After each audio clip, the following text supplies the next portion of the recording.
Hey, everybody, I'm Scott Weichel. You're listening to My Kind of Country. Thank you so much for joining us on a Monday night. There is a brand new book out about country music. It's called I've Lived Country Music. And if you are a country music fan, or even if you're just a fan of music in general, this is a really cool book. It's a lot of really neat inside stories about what it's like to really be immersed in the type of music that you grew up and love. And I encourage all my listeners to pick up a copy of it. It's available at Amazon.com and also at BobbyTomberlinMusic.com. And it's my honor to have the gentleman himself with me tonight. We're going to talk about this book and some other great things going on in his career. One of the greater songwriters in country music, Bobby Tomberlin. Bobby, how are you tonight? Well, hi, Scott. I'm doing good. What a kind introduction. And it's just great to be on your show again.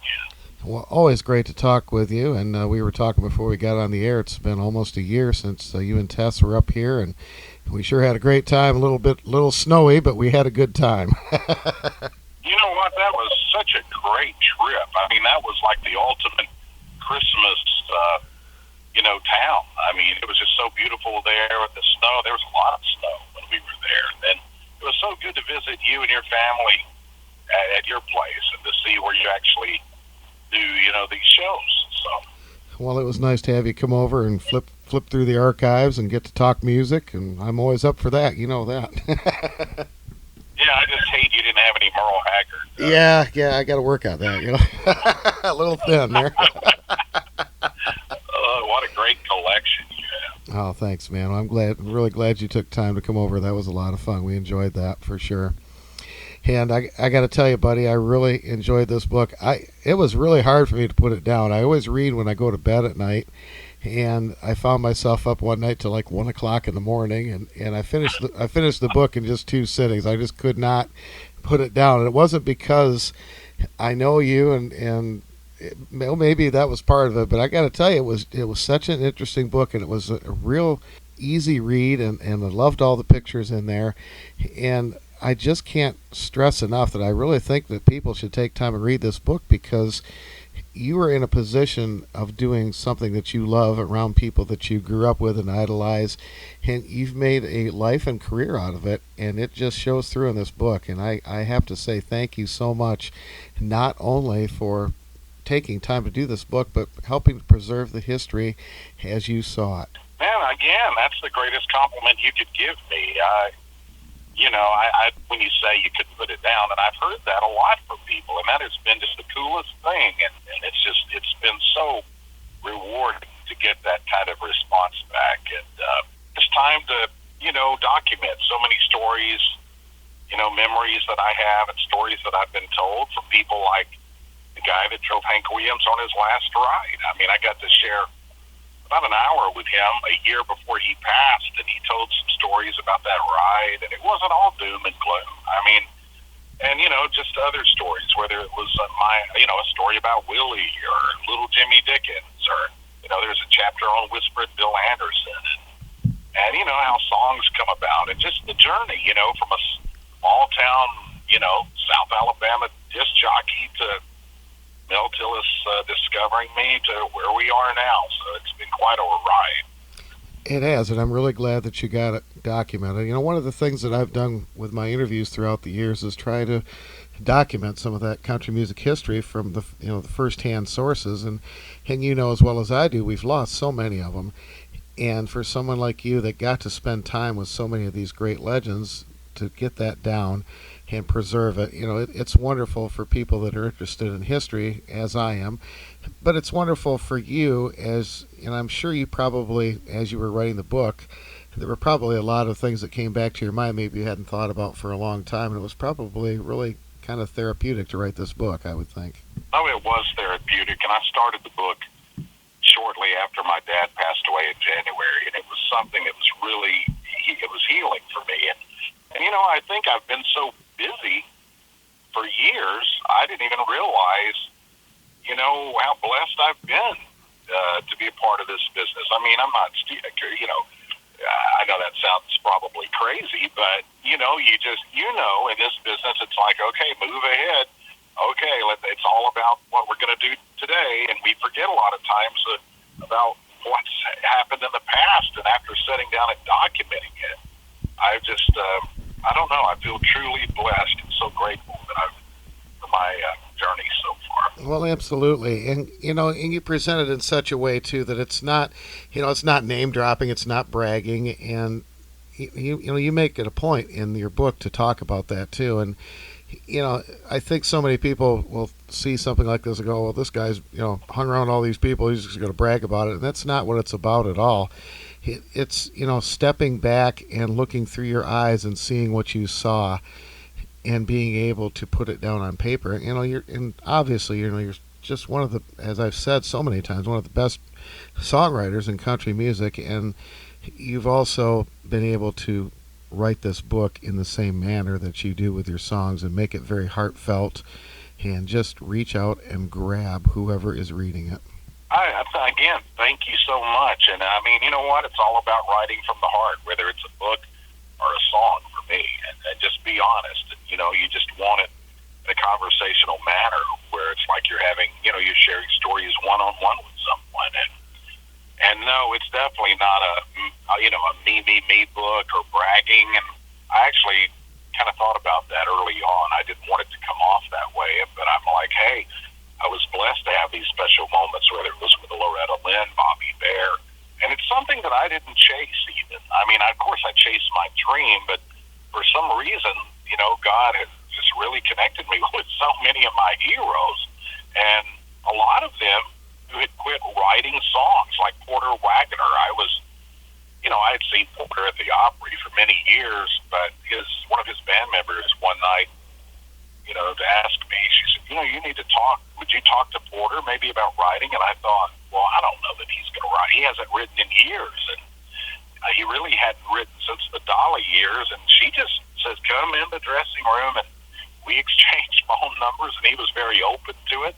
And we started writing the last year of his life, and Joe Nichols recorded a song we wrote. So again, it's not like I'm like, oh, okay, I'm going to get connected with Porter Wagoner. It wasn't that at all. And the same with Bill Everly of the Everly Brothers. I mean, I was at the CMA Awards one year and had won an award for my song One More Day, recorded by Diamond Rio, and he literally just says, hey, we need to write a song. And we exchanged numbers. So that's great. That's kind of been what my journey's been about.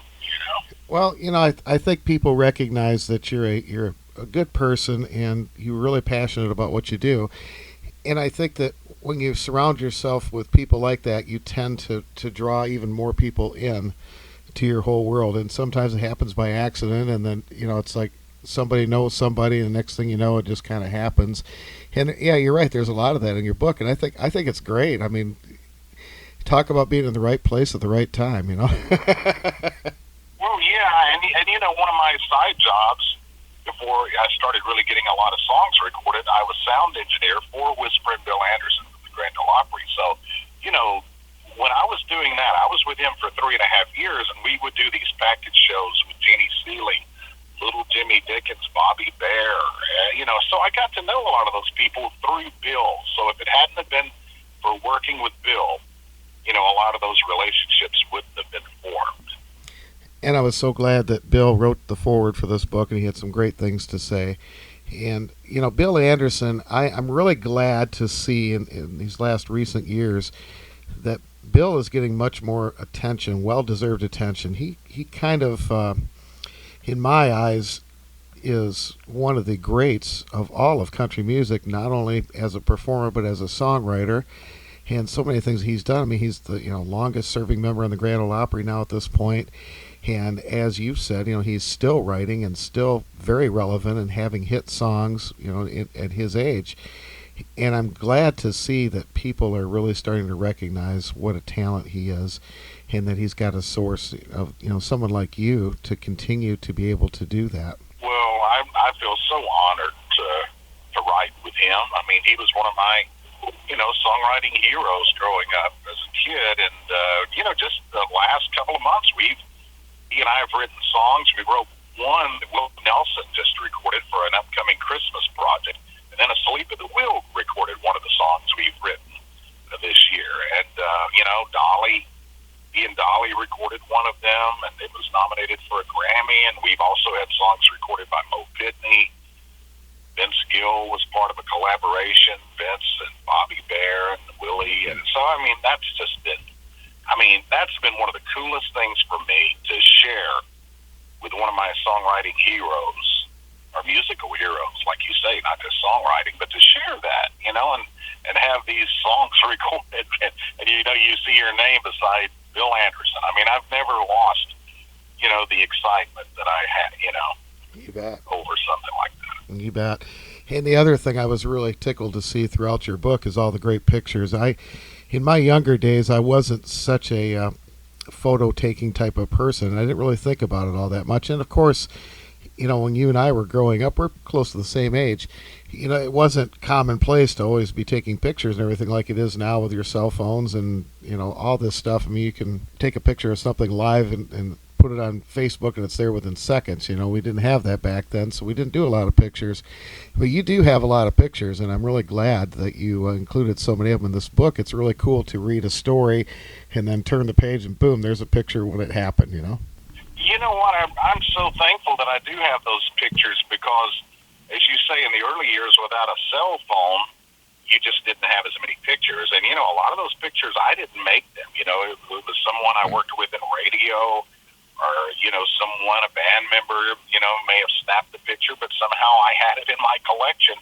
And it's not just all about celebrity either. I mean, I tell stories about a cousin of Hank Williams who really helped connect me to a radio job, and then I include a picture of her. And that's something that was really important to me, too, is just people that were really important on my journey. That's what I really wanted to focus on. Absolutely. And I was really fascinated to read about, your family and how you grew up and, your whole situation with being adopted. And I want to ask you a question, and I can edit this out if you don't want to answer this on the air, but in the chapter when you were talking about meeting your mom and going to Hank Snow's Rainbow Ranch to meet her for the first time, I was very touched. I had to laugh. I'm sorry, but of course I would have been at Hank Snow's. Well, yeah, of course, yeah. But I was so touched reading that, and you mentioned before this meeting that you were, you really wanted to know who your real mom was and your real dad, but you didn't really talk about your dad. And I'm curious, did you find out who he was? Did you have a chance to meet him? Is he still around? You know what? Actually, he passed away, and I think it would have been back in the 80s, and they were not together. I mean, it was just, one of those things that happened, and you don't have to edit it out because, hey, truth is the truth.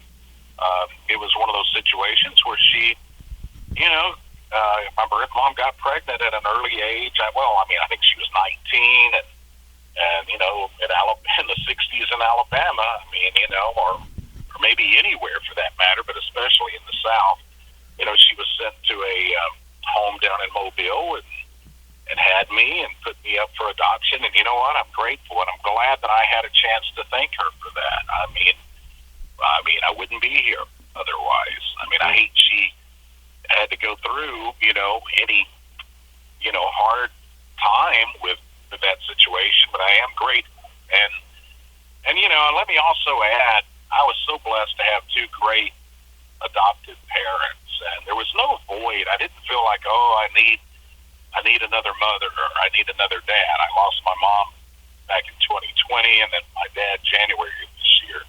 But I didn't feel the need to fill that void. But I did want to know. Thought it was very important, and I also thought it was important. My son. I have a son. His name's Austin, and it was important for him to know too, and to know the history. But maybe most importantly, it was just I needed to tell her thank you. Yeah. Well, I think you did it in a great way, and I was very touched to read that, and I hope that that's something that people will really pay special attention to in the book, along with all the other great stories. And folks, I do want to mention again, BobbyTomberlinMusic.com is Bobby's website. You can order an autographed copy of his book, I've Lived Country Music, right there. And it's also available at Amazon.com. And I was reading through some of the reviews and the things on the Amazon page, Bobby, and I noticed that this book falls in the top 5 for new releases for Amazon. That's pretty cool. You know what? It's been amazing. It stayed pretty much in the top 5 for almost 2 months now, and it was number 1 for several weeks, and that's something I didn't expect either.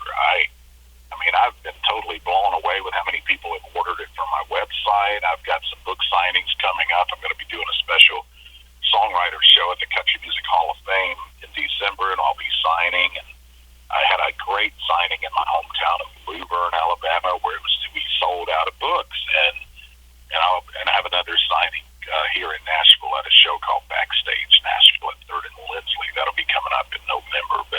But it's been great getting so much positive response, especially from a lot of the people that I wrote about in the book, like Bill Anderson or Jeannie C. Riley and different ones. Oh, I know. She was tickled to death to have the book, and she wrote something in the book for you as well. And I'll tell you, she is her and Billy, her husband, are just treasures. We spent time with them last year down at their house, and went to the Bluebell ice cream factory and had dinner with them and everything.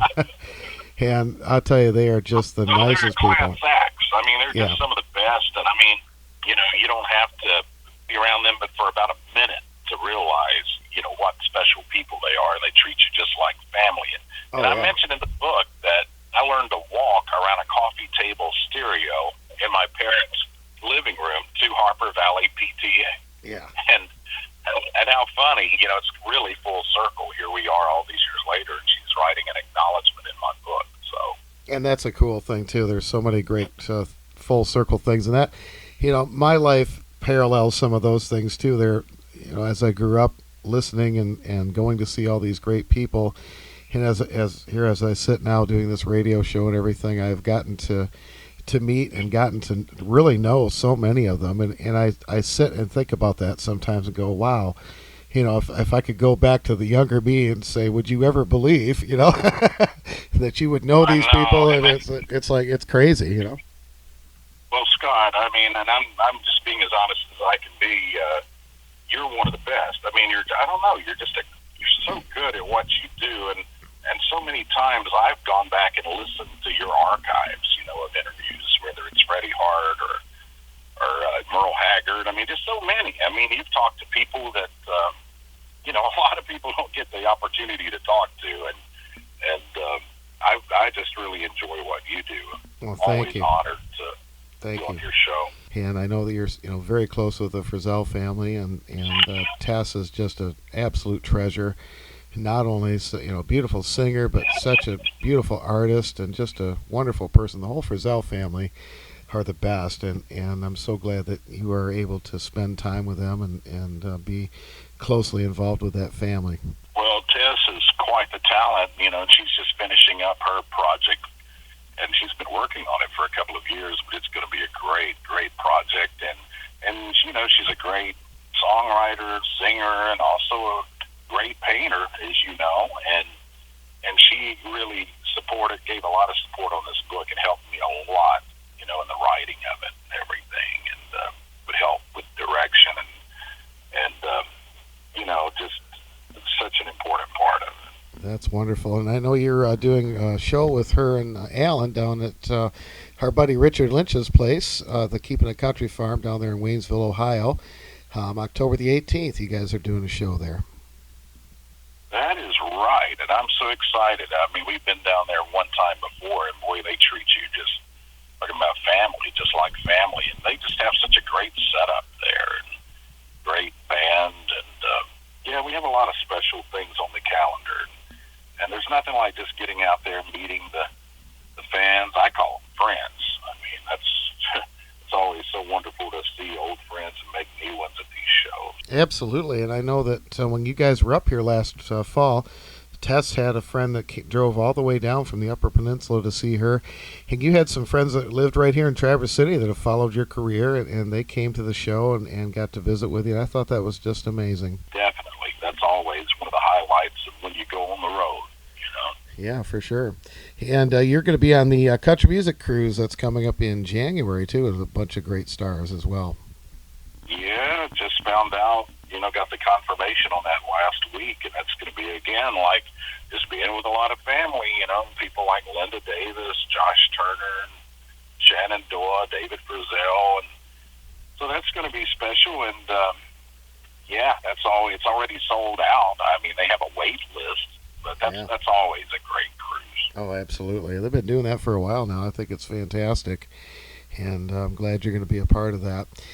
Another thing in your book that I wanted to talk a little bit about before I let you go, Bobby, was the fact that a lot of your great songs that you've written, you talk about the story behind the songs and how these songs came to be, and I'm especially interested in that, and I'm always interested in knowing how songwriters get together and write. And you do a lot of co-writing, and you have scheduled sessions that you do with these great other writers, and I'm wondering how does that work for you as opposed to just an idea coming from the Lord above and coming to you and you write the song, as opposed to I'm going to schedule a songwriting session for this particular day. How does inspiration come for things like that? Well, a lot of times I bring that inspiration the Lord gives me. I may have a verse or maybe a chorus or just a good melody and a couple of lines, and I'll bring that into those sessions. I like to come in with something, and usually the other writer does too. Like, take for instance Bill Anderson. He may say, "Oh, I have this idea, in my little list of ideas." And sometimes, I just wrote with the guy John Foster from American Idol, and we had never even met each other, but he just had a title, and the next thing you know, we write the song in 90 minutes, and it just falls together perfectly. So, the key is getting in the room with someone you're compatible with. And I've been with Curb Records Publishing Company now for 30 years, and the girl there that handles my calendar, Sarah, she just really knows what I do and what works, and she just puts me in great rooms. And of course, sometimes I just book things myself with different writers or different artists. Are you a writer that is typically a what I call a closer? Are you one who takes the ideas and kind of finishes things up, or are you one that comes in with ideas and then someone else finishes it? You know what? A lot of times I have written a lot of songs by myself in the last 3 years, and just 100% me. But usually it's something I bring in. But I can close them too. And I've got to share something interesting. Willie Nelson just recorded a new album. Buddy Cannon produced, and Buddy's a great co-writing friend. And we ended up writing 3 songs with Willie. And like, for example, one of the songs, he and I wrote the first verse and chorus, and we just weren't sure where to go with it. And he texted the work tape to Willie, and then Willie wrote the perfect second verse to it. Wow. And that is like one of the highlights for me. That's like bigger than any award. Have songs with someone like Willie. Willie that wrote Crazy for Patsy Cline or Hello Waltz for Barry Young. So, yeah. I don't know that it gets any better than that. Willie always struck me as a songwriter who always got right to the point and didn't really mince words. And a lot of his songs don't have a ton of lyrics if you really sit and read lyrics of his songs.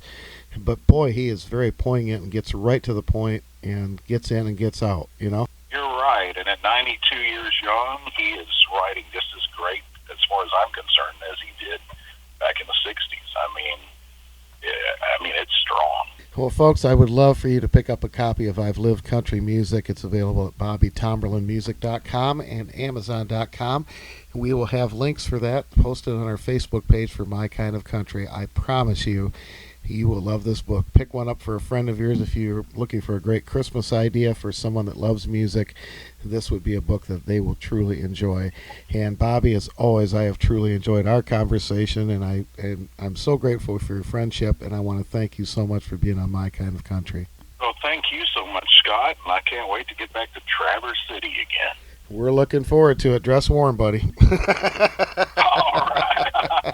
All right. All right. Here's some great music from Bobby Tomberlin as we continue with My Kind of Country. Bobby, thanks again for your time.